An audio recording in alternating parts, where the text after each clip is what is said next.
It's a bird. It's a plane. It's old UFO footage. I'm Jason Horton. I'm Rebecca Lieb. And this is Ghost Town.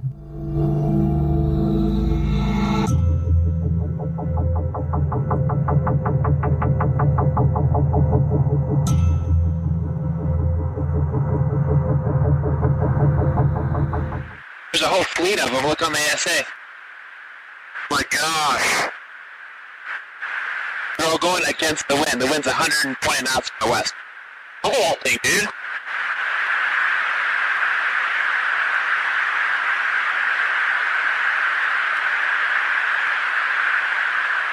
That's not our LNS, though, is it? It's not. That is the LNS, dude. Well, if there's like, look at that thing. I love a UFO story, as we both love UFO stories, to be honest. Can't get enough of them. Love it. It's fun. It's like, it's great because there's also all this like evidence. It's kind of like ghost stories where you get these little pieces, these little crumbs. You don't get the whole thing, but you get these little, like a little crumb trail to something that might lead to something else, maybe a strange statement, whatever. But last week there was big news. There's big UFO news. The internet was abuzz because on Wednesday, April 29th, the Pentagon officially released 3 short Navy videos taken in 2004 showing unidentified aerial phenomena recorded by infrared cameras. One of the videos is kind of a flying target that accelerates out of the left side of the frame and is gone. The other 2 are similar things where it's kind of like a little moving target. And there's people that are commenting on the objects and speculating, and we have a little bit of a clip of that too, so you can kind of hear how surprised they look. One of them speculates that it's a drone. Like I said, this got everybody up in arms this last week, particularly our President Donald Trump, who said, "I just wonder if it's real," and that's a hell of a video. I mean, to be fair, that is a pretty straightforward, I guess, sensible thing to say if you're me. Yeah. Yeah, no, it's like Trump was speaking we're like, what is that? And it looks very technical. Like, again, it's like in crosshairs, you're seeing. It looks like a video game. Black and white. Yeah, exactly. It's a video game with some audio commentary and a lot of static on top of it. So Trump, surprisingly enough, was mirroring a lot of our sentiments with this video. And also just the pomp and circumstance of the Pentagon releasing, like, we're the Pentagon and we're releasing this highly, highly confidential video for you all to see. We finally deem it safe for you, the common man, to see. This episode is sponsored by Best Fiends.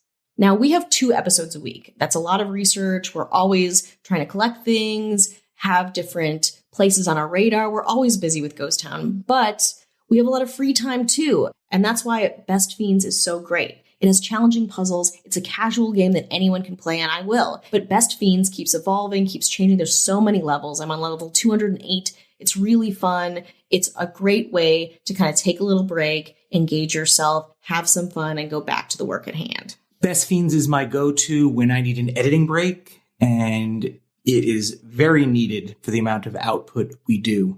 And you don't need Wi-Fi to use Best Fiends. There's no excuses. I'm getting up towards 400, level 400. I don't want to brag, but I will. Engage your brain with fun puzzles and collect tons of cute characters. Trust me, with over 100 million downloads, this 5-star rated mobile puzzle game is a must-play. Download Best Fiends free on the Apple App Store or Google Play. That's friends without the R, Best Fiends. And most people didn't really care, right? It was Nobody cared. So all of the outlets were kind of going back to the people witnessing videos to get their reactions. One of the pilots who originally spotted the UFO in 2004, David Fravor, told CNN that it was a weird thing. So they were kind of drumming up more news around this at first. David Fravor says, as I got close to it, it rapidly accelerated to the south and disappeared in less than 2 seconds. This was an extremely abrupt thing, like a ping pong ball bouncing off a wall. It would hit and go the other way. All of these videos were footage from a classified program through the Pentagon launched by former Senator Harry Reid of Nevada back in 2007, but ended in 2012 because nobody cared. Well, that's not true. The government didn't want to fund it anymore, and nobody cared. So it was two-pronged thing. Still, former head of the classified program, Luis Elizondo, told CNN back in 2017 that he personally believes there is very compelling evidence that we may not be alone.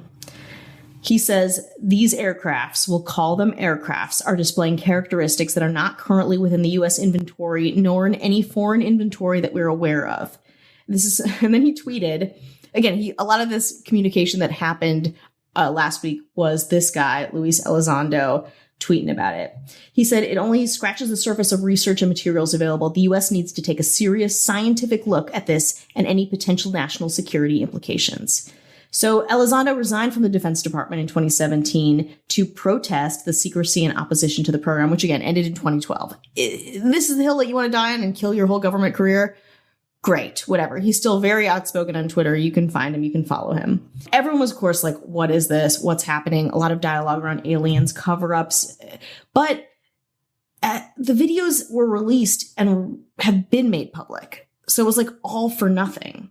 Between December 2017 and March 2018, the videos were released by To the Stars Academy of Arts and Sciences, a private company co-founded by Tom DeLonge, who you might know as the guitarist of Blink-182. And Angels and Airwaves. Okay. It's like a collaborative pop science organization. That's one of those things where it's like kind of celebrity driven to bring science to the masses. In September of last year, the Navy acknowledged the videos were indeed true, in quotes. They exist and were real and were part of the Navy's files. The Navy is super concerned with clearing up any misconceptions by the public and whether or not the footage that has been circulating was real or whether there is more to the videos, says Pentagon spokesperson Sue Go. After a thorough review, the department has determined that the authorized release of these unclassified videos does not reveal any sensitive capabilities or systems and does not impinge on any subsequent investigations of military airspace incursions by unidentified aerial phenomena. So they are UFOs. Yeah. There is footage of them from the Navy. Well, it's an unidentified flying object, so it is a UFO. Yeah, exactly. But it's like, okay, great. UFO has such a broad definition. Like, yes, it is that, but like, could it be anything? Yes, an unidentified flying object, not aliens, like not, I think there's another thing where it's like the media obviously twists it to make it be a thing. So it's not only not that interesting, it's also been released before. And now media is trying to drum up a lot of attention around it to make it to divert us from our current crisis kind of a thing.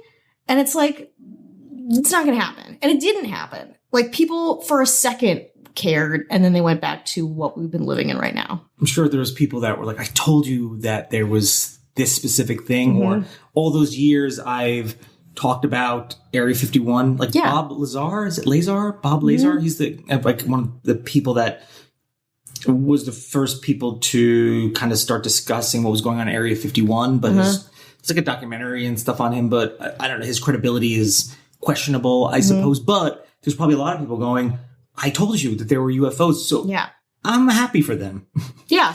I am. We talked about Project 1794, which was declassified. So there's we have an episode on Bigfoot and the FBI that was declassified. So what's interesting is that there might be something happening now or happened who knows when that is sitting in a classified section that will maybe soon be declassified when they're like, we needed more distractions. Yeah, exactly. And it just feels like such a shady, as if already politically it feels like we are not being helped as a country through this crisis. It's like, oh, here's a blurry UFO footage that we all agree that exists and is a UFO. Great. Do you think that if they, let's just say the FBI, the CIA, or whoever released it through not an official source, do you think that would get people more excited if it seemed more fringe? Like the alien collective, we found this thing, and then like, this is what they don't want you to know. Is that more excited than it's almost kind of like when your parents like, oh yeah, you can go out and party all night long. It's like, well, no, I don't want to. Yeah. It's like exactly. We agree. I don't know. I don't know what can make this more exciting. It was already a thing and now it's a thing again. And it's not even an interesting thing through our government. I feel like it did the opposite of what they thought, which is to create more resentment around a media stunt kind of a thing. But there were some things that happened because of this. So this all goes to say that the Navy took this video and is formalizing and introducing a protocol for members who think they've seen a UFO. So that has paved the way for perhaps more footage or more dialogue around this, or maybe more studies around this, progress perhaps. So the Navy doesn't think that UFOs are flying all over the US or like whatever. Like they're not preparing for like some kind of UFO contact. But there have been a number of reports of unauthorized and or unidentified aircrafts entering various military controlled ranges and designated spaces in the recent years. So this is kind of the icing on the cake for the Navy to change their policy to legitimize a way of their personnel reporting these things, which is good. Any reports, they'll be in their archives for a number of period of times. They're getting coordinates. They take down testimony. They do their due diligence to take these reports and people's experiences and take them seriously. Form letters, radar stats, testimony, data, any official Navy shit will be stored long-term for further analysis. And, the military can use it for what it wants to use it for. Of course, some recent sightings that went through this protocol have been part of some highly classified military aviation programs undergoing testing. So as transparent as it might be now, based on what the media reported last week, it won't be. So it'll kind of close back up again to do this. Still, the Pentagon videos last week were pretty underwhelming. My only hope, Luis Elizondo, who believes wholeheartedly that something is out there. We found a lot, he said, things that seemed defying the laws of aerodynamics. Things that don't have any obvious flight surfaces, any obvious forms of propulsion, and maneuvering in ways that include extreme maneuverability beyond, I would submit, the healthy G-forces of a human or anything biological. So follow me on Twitter, because it's very fun if you need something else to kind of go through and get your UFO fix. Otherwise, you can just exist the way you are, and we'll all do our best to live another week. Now here's a song from Angels and Airwaves.